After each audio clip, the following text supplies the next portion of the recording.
dosa itu ya takdir, jangan merepotkan orang lain. Nah, ya. Simpel aja lah.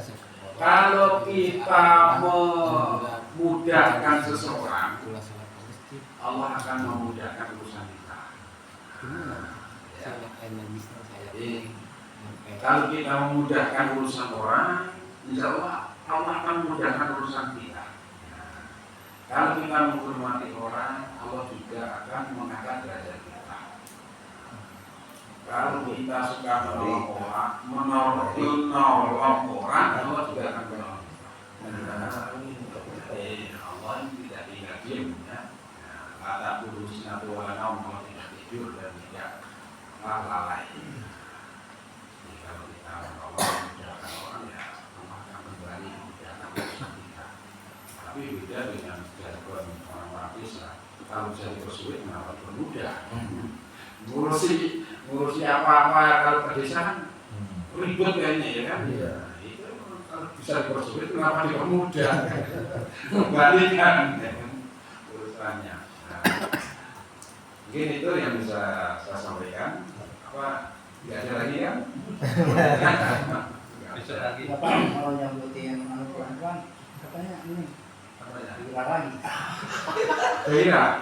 Dicabutin. Kali sunnahnya dicukur ya kan. Kalau bulu maluan yang beda yang dicabut ya. Tapi sakit kalau dicabut. Maluan Pasti sakit. Kejepit sleting sakit banget. Pernah nyabutin Pak. Kejepit sleting aja sakit banget. Iya. Ini sih kan jangan dicabut kan terus. Ya, artinya ketika tidak dipotong lebih dari 40 hari ya, khawatirnya itu nanti salah menyalurkannya, ya kan? Salah menyalurkannya atau terlalu syahwatnya terlalu ini terlalu ekstra, khawatirnya seperti itu. Kalau syahwatnya ekstra kemudian disalurkan ke sesuai tempatnya sih nggak masalah. Masalah bulu mengatur pusing banget mau di pinggir-pinggirnya. Ya, artinya bersih ya jauh lebih baik tentunya ya kan. Kalau disisakan separuh misalkan, separuh aja karena ketika tumbuh buatannya luar biasa. Ya, ambilnya bersih ya. Ini apaan terus kalau komen dikurangin? Jaga. Disisain. Jauh-jauh dulu. Ya. Terus hal yang lebih penting lagi ya, agar kemaluan kita, kemaluan keluarga kita dijaga oleh Allah, terhindar dari hal-hal yang menjijikkan, yang kecil, ya kan? Tidak ketika cebok, ya, baik ketika kita cebok sendiri atau menceboki anak kita yang masih kecil. Nah, jangan lupa berdoa. Doa. Allahumma tahhir qalbi minal nifaqi wa hassin farji minal fawahish. Nah, itu doanya. Kita cebok, kita doa. Allahumma tahhir qalbi minal nifaqi wa hassin farji minal fawahish. Itu untuk diri kita. Kalau kita menceboki anak kita laki-laki, Allahumma tahhir qalbahu ya minan nifaqi wa hassin farjahu minal fawahish. Itu kalau laki-laki. Kalau perempuan tidak diganti domirnya ha. Allahumma tahhir qalbaha minan nifaqi wa hassin farjaha minal fawahish. Ada apa? Ya? Enggak apa enggak jawabnya. Share. Artinya ya Allahumma tahhir qalbi, ya Allah bersihkanlah hatiku dari penyakit-penyakit munafik. Nah, minal nifaqi dari penyakit munafik. Wa hasin farji minal fawahish, dan jagalah kemaluanku dari hal-hal yang kecil. Nah, jadi itu nanti ya Allah akan mengirim malaikat untuk menjaga kemaluan-kemaluan kita, keluarga kita, anak-anak kita, agar tidak terjerumus dalam hal-hal maksiat. Apalagi zaman sekarang ya, anak saya pegang jangan kau ngumpet mojok di lapangan di bawah bambu, pohon pisang ya kan, kebun dari rumah sawah ya, agar terhindar dari hal-hal seperti itu. Nah, kalau sudah kejadian siapa yang mau? Ya kan? Orang tua itu, kemudian lingkungan juga mau. Orang mana sih? Nah, lingkungannya kan, anaknya siapa sih? Ya kan? Nah, jadi jeleknya anak orang tua ikut.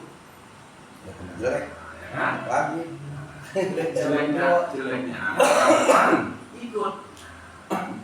Jadi jangan sampai ya naudzubillah min Siapa sih kita banget? Nah, kalau bisa orang tua mencocokkan hal yang baik. Ya. Anak itu susah untuk nurut. Ya. Anak itu susah untuk nurut orang tua. Kalau dibilangin, kan, ya. Tapi dia pintar meniru perilaku orang tua. Ya. Kalau dibilangin susah, tapi dia pintar meniru kelakuan orang tua. Bapak nggak sholat, saya juga nggak sholat. Tapi ketika disuruh sholat, susah. Tapi kalau niru perilaku, gampang, pintar dia. Nah, ya. Makanya amalul ajdad tanfa'ul aulad. Biasanya perilaku orang tua itu nurut pada anak. Perilaku orang tua nurut pada anak.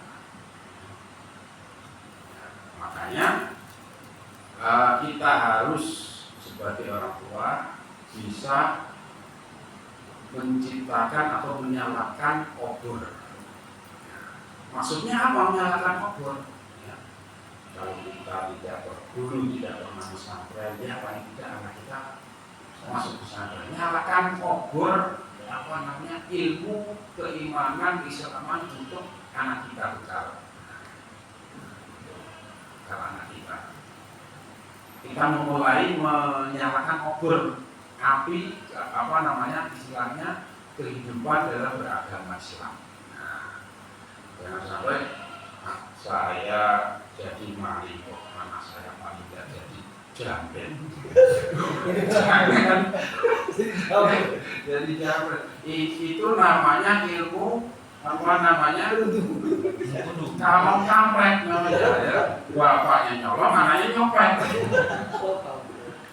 Itu ya, jangan sampai. Nah, kalau bisa putus mata rantai dalam hal yang tidak baik.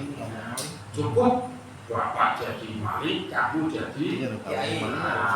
Paling tidak jadi ustaz atau kiai lah. Memutus mata rantai. Saya bapak sekolah SD, paling tidak kamu SMA ya. Jangan bapak SD, karena nggak sekolah kuliah. Wah, ini namanya menurunkan derajat. Nah, itu. Jadi, ya mudah-mudahan bisa kita semua bisa membimbing, mendidik anak kita menjadi generasi penerus kita dalam berjamiah untuk Nahdlatul Ulama. Amin Allahumma amin. Yang saya sampaikan, wallahu muwaffiq ila aqwamit thoriq. Nasrun minallahi wa fathun qarib. Wal 'afwu minkum. Wassalamualaikum warahmatullahi wabarakatuh. Waalaikumsalam.